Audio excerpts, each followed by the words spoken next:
It is fundamental to how we perceive the world around us.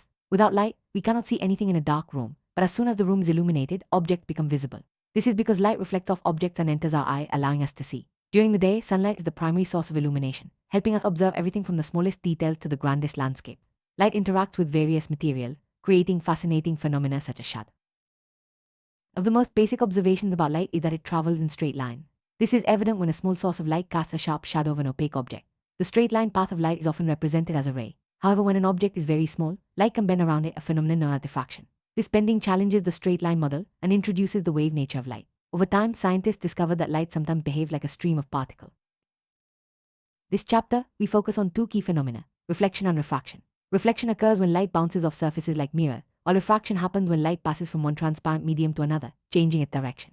These concepts are essential for understanding how optical devices like mirrors and lenses work. By studying reflection and refraction, we can explain everyday experiences such as seeing our image in a mirror, the bending of a straw in a glass of water. Highly polished surface such as a mirror reflects most of the light that falls on it. The laws of reflection state that the angle of incidence is equal to the angle of reflection, and the incident ray, the normal, and the reflected ray all lie in the same plane. These laws apply to all types of reflecting surfaces, including spherical mirror. When you look into a plane mirror, the image you see is virtual erect and the same size as the object. The image appears as far behind the mirror as the object. Explore curved mirror. Try viewing your face in the curved surface of a shining spoon. When you move the spoon away from your face, the image changes in size and orientation. Reversing the spoon gives a different image. The inward curved surface acts like a concave mirror, while the outward curved surface acts like a convex mirror. These simple activities demonstrate how curved mirrors form images that can be smaller, larger, inverted, or erect, depending on the surface and the position of the object. Spherical mirrors are mirrors whose reflecting surfaces form part of a sphere. The reflecting surface can be curved inward, forming a concave mirror, or outward, forming a convex mirror. Concave mirrors face toward the center of the sphere, while convex mirrors face away. The schematic representation of these mirrors shows the shaded side as non-reflecting. Everyday objects like spoons can approximate these mirror types. Understanding the structure and function of spherical mirrors is crucial for studying it. For delving deeper into spherical mirror, it's important to understand key terms. The pole is the center of the reflecting surface, represented by P. The center of curvature, C, is the center of the sphere from which the mirror is formed and lies outside the reflecting surface. The radius of curvature, R, is the distance from the pole to the center of curvature. The principal axis is a straight line passing through the pole and center of curvature, normal to the mirror at its pole. These terms are. On the focus of a concave mirror, direct its reflecting surface toward the sun and focus the reflected light onto a sheet of paper. As you move the paper, you'll find a bright, sharp spot where the light converges. This spot is the focus of the mirror, and the heat produced can ignite the paper. The distance from the mirror to this spot gives the focal length. This experiment demonstrates how concave mirrors concentrate light and form real images, which is essential for understanding their application. Principal focus of a concave mirror is the point where rays parallel to the principal axis converge after reflection. For a convex mirror, rays appear to diverge from the principal focus. The distance between the pole and the principal focus is called the focal length, represented by f. The principal focus is crucial for understanding how mirrors form images and how their properties are used in various applications, from solar furnaces to vehicle headlights. Reflecting surface of a spherical mirror has a circular outline, and its diameter is called the aperture. For mirrors with small aperture, the radius of curvature r is equal to twice the focal length f, expressed as r barabar do f. This relationship helps in constructing ray diagrams and understanding image formation. The aperture is important in determining the quality and characteristics of images formed by mirrors, especially in optical instruments. Concave mirrors form images that vary in nature, position and size depending on the object location, relative to the pole, focus and center of curvature. By placing a candle at different positions and observing the image on a screen, you can see real inverted images, virtual erect images, and changes in size. The image is real for some positions and virtual for others. This activity illustrates the versatility of concave mirrors in forming different types of images, which is some. Ray diagrams are essential for understanding image formation by spherical mirror. By considering two rays from a point on the object, you can locate the image. The rays used are parallel to the principal axis, passes through focus, through the principal focus, emerges parallel, through the center of curvature, reflected back, and obliquely to the pole, reflected obliquely. These diagrams help visualize how mirrors form images and are fundamental in optical study. Ray diagrams for concave mirror show how the image changes as the object's position varies. When the object is at infinity, the image is highly diminished and real.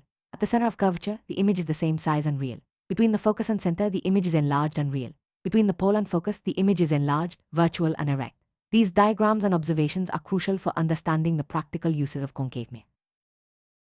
Concave mirrors are widely used in torches, searchlights, and vehicle headlights to produce powerful parallel beams of light. They are also used as shaving mirrors to see larger images of the face, and by dentists to view enlarged images of teeth. Large concave mirrors concentrate sunlight to produce heat in solar furnaces. These applications demonstrate the practical importance of concave mirror in everyday life and technology. Convex mirrors form images that are always virtual, erect, and diminished. When you observe an object in a convex mirror, such as a pencil, the image appears smaller and moves close to the focus as the object moves away. Convex mirrors are used in situations where a wide field of view is needed, such as rear-view mirror in vehicle. Their ability to provide a full image of large objects makes them valuable in safety and surveillance. In the full image of a large object, such as a tall building or tree, a convex mirror is most effective. Plane mirrors and concave mirrors may not show the entire object unless they are very large. Convex mirror, even small ones, can display the full image due to their curved surface. This property is utilized in places like Agra Fort, where a convex mirror allows visitors to see the full image of the Taj Mahal. The ability to view large areas makes convex mirrors ideal for surveillance. Convex mirrors are commonly used as rear-view mirrors in vehicle. Their curved surface provides a wider field of view, allowing drivers to see more of the traffic behind them. Convex mirrors always give an erect, though diminished, image, making them preferable for safety. They are also used in stores and public places for surveillance, helping monitor large areas efficiently. The practical benefits of convex mirrors make them indispensable in modern transportation and security. Dealing with reflection by spherical mirror, we use the new Cartesian sign convention. The pole of the mirror is taken as the origin, and the principal axis as the x-axis. Distances to the right of the origin are positive, while those to the left are negative. Distances above the principal axis are positive, and those below are negative. This convention is crucial for solving numerical problems and applying the mirror formula accurately. Mirror formula relates the object distance u, image distance v, and focal length f of a spherical mirror. x/v plus x/u barabar x/f. This formula is valid for all spherical mirrors and positions of the object. Magnification is the ratio of the height of the image to the height of the object, represented by m. It can also be expressed as m barabar v/u. Positive magnification indicates a virtual image, while negative magnification. Let's apply the mirror formula to a convex mirror used for rear view in an automobile. Given a radius of curvature of 0 m and an object distance of 0 m, we calculate the focal length as 50 m. Using the formula, the image is found to be 15 m behind the mirror, with a magnification of +0.23. This means the image is virtual, erect, and smaller in size by a factor of 0.23. Such calculations help. Concave mirror with an object size of 0 cm placed 0 cm in front of the mirror and a focal length of 0 cm. The mirror formula gives an image distance of 30 cm. The image is real, inverted, and enlarged with a height of 0 cm. The screen should be placed at 30 cm in front of the mirror to obtain a sharp image. These calculations demonstrate how concave mirrors can produce enlarged, real images useful. Fraction occurs when light travels from one transparent medium to another, changing its direction. Everyday examples include the apparent raising of the bottom of a tank, the bending of a pencil in water, and the magnification of a lemon in a glass. These effects are due to the change in speed and direction of light as it enters different media. Refraction is a fundamental phenomenon that explains many optical effects and is essential for understanding lenses and other optical devices.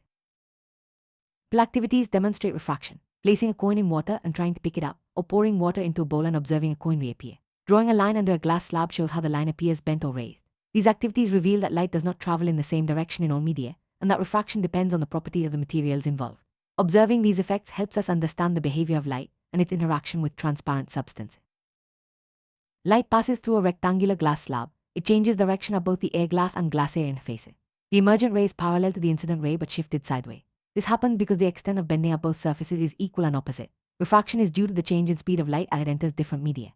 Understanding this process is crucial for designing optical instruments and explaining phenomena like the apparent displacement of objects under glass. Laws of refraction state that the incident ray, refracted ray, and normal all lie in the same plane. The ratio of the sine of the angle of incidence to the sine of the angle of refraction is constant for a given color and pair of media, known as Snell's law. This constant is called the refractive index. These laws are fundamental for understanding how light bends when passing through different materials and are essential for optical calculation. Refractive index expresses how much light slows down in a medium compared to air or vacuum. It is the ratio of the speed of light in air to that in the medium. For example, water has a refractive index of 8/30, meaning light travels 8/30 times slower in water than in air. The refractive index varies for different materials and is crucial for understanding optical density and the behavior of light in lenses and other devices. Optical density refers to a medium's ability to refract light, which is not the same as mass density. A medium with a high refractive index is optically denser. Light travels faster in optically rare media and slower in denser media. When light moves from a rarer to a denser medium, it bends towards the normal. From denser to rarer, it bends away. This understanding is vital for explaining phenomena like the bending of light in water and glass. Lenses are transparent materials bound by at least one spherical surface. Convex lenses are thicker in the middle and converge light rays, while concave lenses are thicker at the edges and diverge light rays. The centers of curvature, principal axis, optical center, and aperture are key terms for understanding lenses. Lenses are used in magnifying glasses, spectacles, and optical instruments, making them essential in science and technology. Find the focus of a convex lens, direct it toward the sun, and focus the light onto a sheet of paper. The sharp, bright spot is the real image of the sun, and the distance from the lens to this spot is the focal length. Convex lenses converge parallel rays to a point, while concave lenses diverge them. These properties are fundamental for understanding how lenses form images and are used in magnifying glasses and optical devices. Principal focus of a convex lens is the point where rays parallel to the principal axis converge after refraction. For a concave lens, rays appear to diverge from the principal focus. Each lens has two principal foci, represented by f(a) and f(2). The distance from the optical center to the principal focus is the focal length. These concepts are essential for understanding how lenses form images and are used in designing optical instruments. Convex lenses form images that vary in nature, position and size depending on the object's location. When the object is at infinity, the image is highly diminished and real. At twice the focal length, the image is the same size and real. Between the focal length and twice the focal length, the image is enlarged and real. Between the focus and optical center, the image is enlarged, virtual and erect. These properties are summarized in a reference table and are crucial for understanding lens behavior. Concave lenses always form virtual, erect and diminished images, regardless of the object's position. When you place a candle in front of a concave lens, the image appears smaller and is located on the same side as the object. Moving the candle farther away makes the image even smaller. These properties make concave lenses useful in applications where reduced, upright images are needed, such as in eyeglasses for correcting vision. A diagram helps visualize how lenses form images. For convex lenses, a ray parallel to the principal axis passes through the principal focus after refraction. A ray passing through the principal focus emerges parallel to the principal axis. A ray passing through the optical center emerges without deviation. For concave lenses, rays diverge from the principal focus or emerge parallel to the principal axis. These diagrams are essential for understanding and designing optical systems. Lenses, the sign convention is similar to that used for spherical mirror, but all measurements are taken from the optical center. The focal length of a convex lens is positive, while that of a concave lens is negative. Proper application of signs for object distance, image distance, and heights is crucial for accurate calculation and understanding lens behavior in optical system. Lens formula relates the object distance u, image distance v and focal length f of a spherical lens, x/v x/u barabar x/f.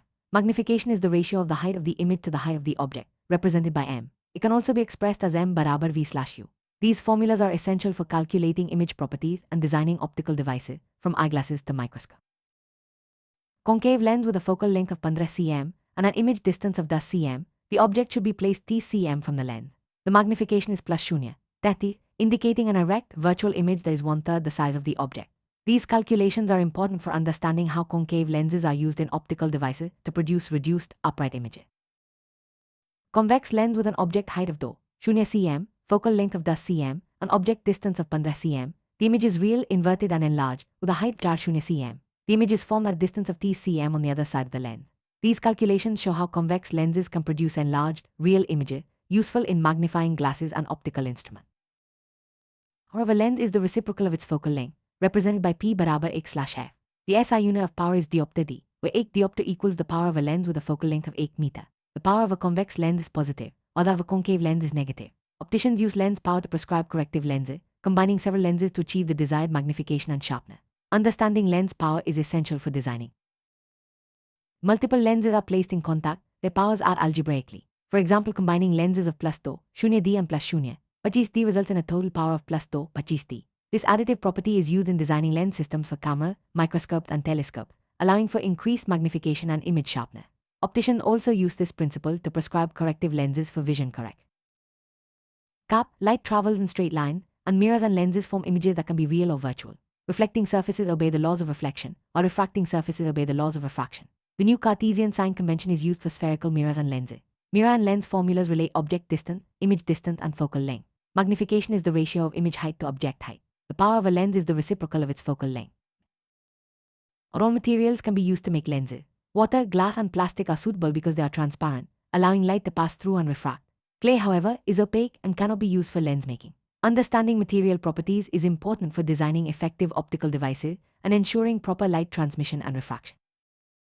Concave mirror can form a virtual, erect, and larger image when the object is placed between the pole and the principal focus. This property is used in applications like shaving mirror, where a magnified image is needed. Understanding the position of the object relative to the mirror is essential for predicting the nature and size of the image form. Obtain a real image of the same size as the object using a convex lens. The object should be placed at twice the focal length. This principle is used in optical instruments to achieve desired image sizes. Understanding the relationship between object position and image size is crucial for designing lenses and predicting their behavior in practical application. Spherical mirror and a thin spherical lens with a focal length of 15 cm are both likely to be concave. The sign convention helps identify the type of mirror or lens based on focal length. Understanding these conventions is essential for solving optical problem and designing devices with specific image property. Reflection and refraction are at the heart of optical science. Mirrors and lenses shape our understanding of how images are formed and manipulated. The principles and formulas discussed in this chapter are foundational for designing everything from eyeglasses to telescopes. By mastering these concepts, we gain insight into the behavior of light and its applications in technology, medicine, and everyday life. The journey through reflection and refraction reveals the beauty and complexity of the